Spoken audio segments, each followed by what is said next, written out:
Cool. So yeah, that was our spoiler-filled review for Tenet, as well as my top 11 Christopher Nolan rankings and bonus shortcut reviews. Hope you all enjoyed. And now we leave it up to you. What'd you guys think of the movies we mentioned prior? I don't know. Let us know in the comment section down below, and don't forget to like, share, and subscribe. And don't try to understand it. Feel it. Feel it. Hit that bell. With that said, our show is now concluded. I'm the host. I'm Lala. I'm Tiger. And we will see you next time on another Midnight Movie Madness.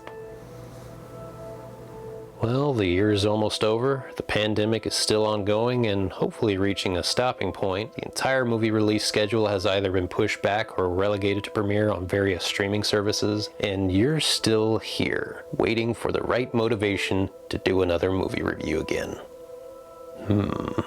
Perhaps I should call in reinforcements. Now that we got my personal rankings out of the way, let's move on to the 5th edition of Shortcut Reviews. Today we're going to look over 7 titles, one from each notable streaming service, and 3 of which I got to see early in the theaters. The biggest title currently streaming over on Amazon Prime is undoubtedly the new Borat movie, but that's not the movie I'm going to talk about. What? Instead, we're going to look briefly at a film I feel had been widely overlooked for far too long, and that is Spontaneous, a darkly comedic high school romance where, for no apparent reason, students start randomly exploding into a million pieces. This also marks as my first movie I bought digitally, which is something I normally try to avoid, but thankfully this movie turned out to be one of the biggest surprises I've come across all year, and one I couldn't recommend highly enough. Next up, we have Apple TV Plus's Wolfwalkers from the Academy Award nominated studio behind such underrated gems as The Secret of Kells and Song of the Sea, all of which focus primarily on Irish folklore. Now this one I got the chance to see a few weeks early in theaters before its premiere on the streaming platform, and much like the other 2 films, this was a stunning piece of work from beginning to end. If you're like me and have just as big a soft spot for traditional hand-drawn animation, then this movie is absolutely gonna floor you, even on a screen much smaller than the one I viewed it on. Speaking of animation, let's move on to the latest live-action butchering of an animated classic, Mulan, which had all the makings for what could have been one of Disney's best live-action outings, but somehow fell short of that easily attainable goal that nobody else can get right for some reason. I could go on and on about the film's many frustrating aspects that made this just as bad, if not worse, than some of the last few Disney debacles, but many other film critics on YouTube have done a far better job at dismantling this movie piece by piece than I probably ever could.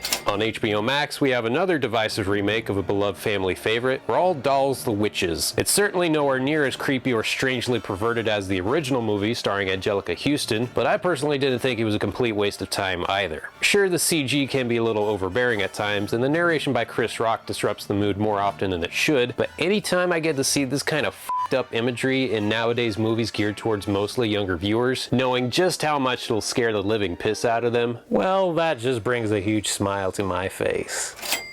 But if you don't find Anne Hathaway's new look scary enough, then perhaps Sarah Paulson's unhinged performance in Hulu's Run might help do the trick. Seemingly taking place in the same universe as director Anish Chaganty's previous effort, Searching, this new thriller about a wheelchair-bound teenager stuck in her own home with her crazed mother is just a ton of fun for those who love tension-filled bottle films like Misery or Rear Window. There were definitely a lot of interesting titles to choose from as far as my pick from Netflix goes, but of course, I had to go with the one I managed to see once again in a completely empty movie theater auditorium, The Trial of the Chicago 7. Despite it being a very hyper dramatization of a real-life event that proudly wears its Oscar bait schmaltz on its sleeve, it's a really damn entertaining and powerfully relevant movie with some truly amazing performances and even more amazing dialogue. And finally, the last movie we're going to talk about is another movie I got to see in the cinemas, but one you could probably rent on iTunes now, Let 'Em Go, starring former parents of Clark Kent, Diane Lane and Kevin Costner,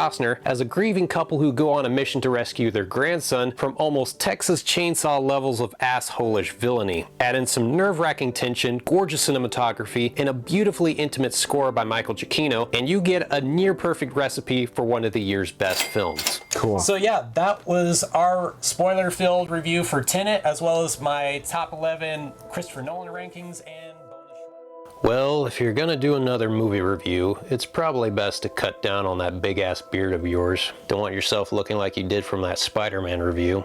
Now, where did we put that? Ah, there it is. Well, my friend, here's to new beginnings. Now, before we head out, let's see where Tenet ranks among Nolan's previous directorial efforts, at least in my personal opinion. Starting things off at number 11, we have the man's directorial debut, Following, which introduced a lot of core concepts that would later help define the famed filmmaker's entire catalog, including non-linear storytelling and obsessive protagonists. At number 10, we have The Dark Knight Rises, the final entry in Nolan's gritty take on the Batman mythos that I will admit has dipped in subsequent viewings over the years. At number 9, we have the very first Nolan film I ever got to see, Insomnia, which showed the late great Robin Williams in a very dark and disturbingly villainous light than most people, even today, are used to. And coming in at number 8, we have the movie of the hour, and one I'm sure will change positions over time, Tenet. This is the palindrome moment where things are gonna switch. No, keep going, keep going. Yeah. Number 7 is Batman Begins, which saved the Dark Knight himself from any further bat nipple related scrutiny. And number 6 is Dunkirk, one of the most intense and uniquely put together World War II epics I think I've ever seen, and goes to show that even when Nolan is doing a period piece, he'll find a way to play around with time somehow. Yeah, that's true, because it could have been a very straightforward movie. It could have been. If it was, though, it probably would have been boring. It seemed kind of boring. Rounding out the next 3 spots on my top 5 list, we have Interstellar, the emotionally draining Matthew McConaughey-led space odyssey that I'll always have a soft spot for, The Prestige, the Edwardian-styled Batman vs. Wolverine movie we never knew we wanted that also turned out to be better than The Illusionist. Which came out the same year. I know, and I like The Illusionist. I really like The Illusionist. And at number 3, we have Inception, a film so fresh and original in regards to its bold take on dream logic and merging it together with a heist thriller that it actually caused an unfortunate theater attendee to go into an epileptic fit during the midnight screening we attended. Hope he's doing all right, by the way. Yeah. What theater were you watching it in? IMAX. The Bob Bullock Theater. Bob Bullock Theater IMAX 2010, and the day that Inception came out. Whoever you are, sir, we hope that you're okay. Yes. My top 2 picks are pretty easy to guess at this point, and they just so happen to be 2 of my favorite movies of all time, The Dark Knight and Memento. Neither cease to amaze me no matter how many times I've seen them, but if I really had to choose one over the other, I'd have to go with Memento for its unique, challenging, and unforgettable premise alone. Now that we got my personal rankings out of the way, let's move on to the 5th edition of Shortcut. Well, that was definitely refreshing. Got that baby fest going on. Not sure how we got this Flash shirt in between shots. The hell? And we're just gonna ignore that. Anyways, we both know Lala will do the review, so who will be our third party member? Well, we can't do Mad Dog because he'll just shoot me again. Ems and Angel Eyes are currently under lockdown, and Hildebeest won't come over unless it's something Mandalorian related, which leaves us with Tiger, who can make the editing process more time consuming due to our extremely long chats, but his passionate inputs on movies and cinema always come greatly appreciated. Yes, I think he'll make a valuable asset to our review. Alrighty, let's get to work.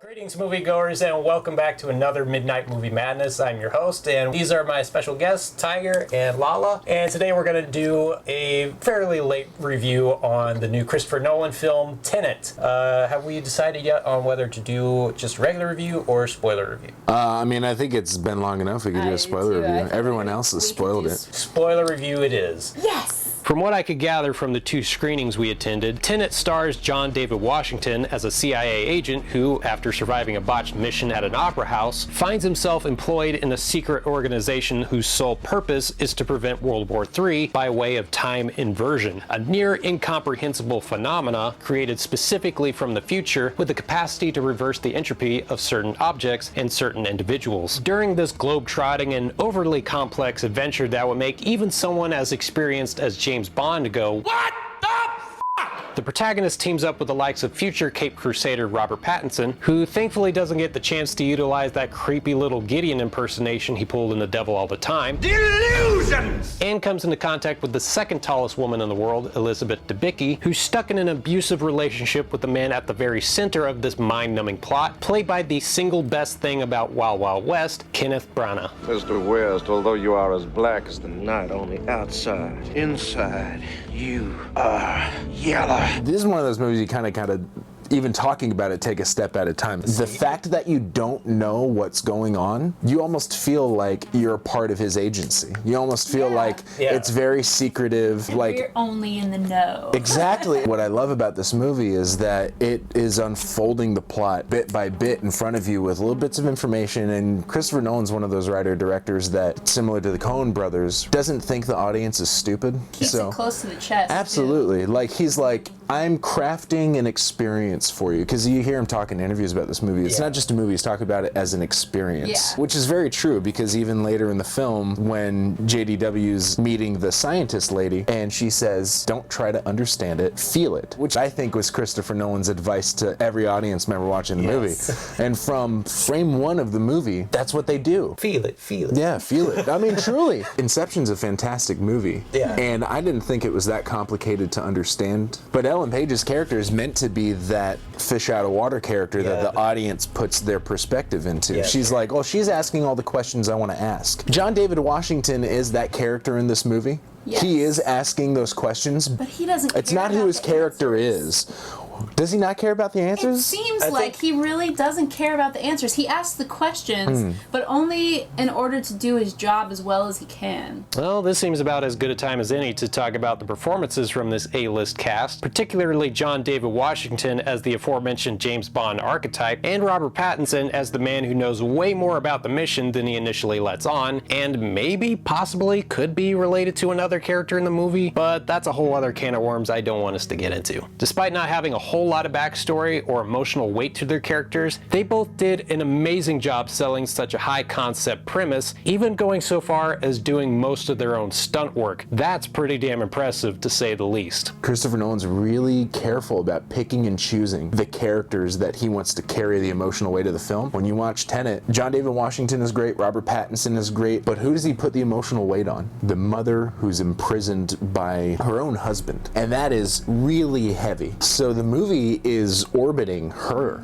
you know? Toxic relationship. What'd you guys think of Kenneth Branagh's performance in the movie? He's 100% in everything he's in. Yeah. He loves acting. Yeah. Yeah, he's a Shakespeare dude. Yeah. Yeah. If this is Chris Nolan's James Bond movie, Kenneth Branagh showed up to the table with like a vicious James Bond villain. Yeah. Yeah. You know, he was scary. I mean, he was scary in this movie. The threat of physical abuse, when it happens, it's so much more intense because of the emotional abuse that we witness before it even gets physical. Right. I will say that his accent did not greatly serve the complex dialogue at times, especially towards the end. He's talking on the phone and there's things, the music's so loud, sound effects, and you're like, dude, what? I can't really hear you through your accent. Yeah, the sound design, at least for the first viewing we attended, was definitely bothersome, and not just for the scenes where it's difficult to hear the dialogue, but for the auditorium speakers that were sadly ill-equipped to support a movie as freakishly loud as this. Thankfully, we didn't encounter such problems seeing it a second time in the IMAX format, which really is the ideal way of seeing the movie. It's just unfortunate that something like 2020 happened and denied so many moviegoers the chance to see it the way it was meant to be seen.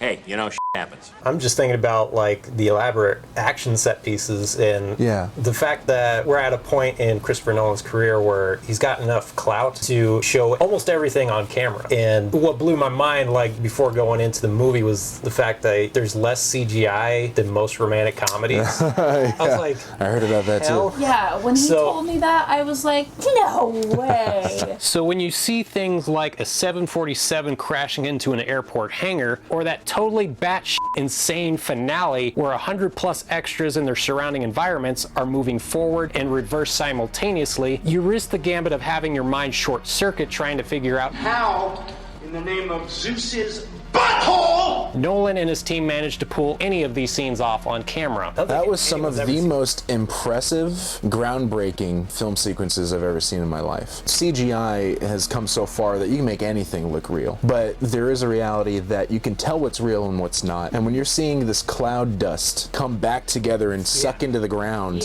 as 100 people running this direction and 100 people running that direction, you're thinking like, that dude got 100+ people trained to learn how to run backwards so that when they play it forward, it looks 100% authentic. And it's like, you crazy And because of the nature of this film and Christopher Nolan's almost masturbatory obsession with manipulating the very fabric of space and time, we get the bonus opportunity of seeing these jaw-dropping action set pieces play out twice and from different vantage points, like that nerve-wracking high-speed car chase and that crazy inverted fight sequence where two John David Washingtons are going head-to-head backwards and forwards. I'm telling you what, when I saw that movie for the first time and he slipped under the door as the engine was blowing up, and John David Washington was staring at John David Washington with a gun, I almost stood up and clapped and was just like, dude, you're insane! You're insane! This is a movie where I think because it's an experience and not just a movie, from his perspective, it's something he wants you to engage in. Because the first time I saw it, halfway through the movie, I'm like, hold on, this is a weird physics lesson and it's not super accurate, not that I'm any physicist or anything. But like, this is how we're doing the movie. This is the story I'm telling. These are my rules. This is how it's all set up, and I'm gonna have the characters explaining it, but here's the deal. I don't want you to get hung up on the details, because the moment you get hung up on the details, you're gonna be checked out of the story. For me, I followed this one a lot better than I have most of Funny enough. And I was like, how is this happening to me? Because I thought I was gonna be so lost. And there were scenes where I was like, what? But I still followed it, and the second time obviously was seamless for me to be able to follow it, and I'm like, okay, now like the questions that I had before are answered in this like rewatch. I went to go see it with a group of friends of mine the first time we saw it, and I had a friend who walked out and I felt so bad because he invited us all to see it. He really wanted to see it. When he walked out, he was like, from the first 5 minutes of the movie, I had no idea what was going on. I was lost the entire time, and I was like, no way, that's like 2 hours and 30 minutes, dude. Like you didn't. And he was like, I sat there for 2:30 and I didn't understand a thing that was going on, and I'm never gonna watch that again. The people who don't like this movie, I feel like definitely are just trying to figure it out too much. I get that, but for me it wasn't that experience. Like, I only got about 80%, but what I was able to absorb was fantastic. Like, I totally just bought into the rules of the universe that's portrayed, and I thought it was like really well done. Well, I guess we could go on to final ratings. On a scale from 1 to 10, what would you give Tenet? Lala. I think based on everything we've discussed, you know, how great the acting is, just the scale of the movie, and not really caring too much about the fact that I can't understand everything, because I'm certainly not going to say anything negative about it in that regard. I don't think that merits like taking points off, because I don't think you're supposed to fully understand everything. And I really appreciated it for what it was, so I'm giving it a 9.5. Yeah, Tiger? To me, the biggest things were that I've never seen a movie like this. I've never seen a story told this way. I've never seen some of the things I saw in my life. I've never seen that on film. To me, it really stood out amongst not just other movies, but amongst other Christopher Nolan movies too. I do not envy the job he had to write this thing, and let alone film it, but it's one of those projects, it's a work of art. It truly is a work of art. Based on all that, I would say that this is a 10. So, you know, that might change over the years and maybe a little bit less, or, you know, might stay at 10, but I feel pretty confident that when I saw it, I was like, this is great, dude. This is so cool. Even for a spoiler review, this movie is difficult to fully explain in depth, let alone comprehend. The first time I saw it, I probably would have given it an 8 because of how dense I found the first hour to be, and for the lack of mercy the sound mix had towards the auditorium speakers, which really begs the question of whether or not Christopher Nolan secretly has tinnitus or something. The second time seeing it in IMAX, my enjoyment towards it improved immensely as the plot flowed a lot better, the sound design was less irritating than before, and it presented a lot more detail that you wouldn't see in any other format. Also, and I can't believe we forgot to bring this up, the score by Black Panther and Mandalorian composer Ludwig Göransson was absolutely badass, and I would even say the same thing about the end credits song by hip-hop artist and apparent Batman fan Travis Scott. It's crazy too, because when you listen to some of the tracks, they are reversed, like notes and chords and stuff like that. Betty's the devil. I'm sure it'll only improve on subsequent viewings, but for the time being, my scale for Tenet currently rests at a 9 out of 10. Well, I sure hope this backwards narrative of mine pulls off. Otherwise, this might have been a pretty confusing experience for anyone out there watching this. Now, where was I?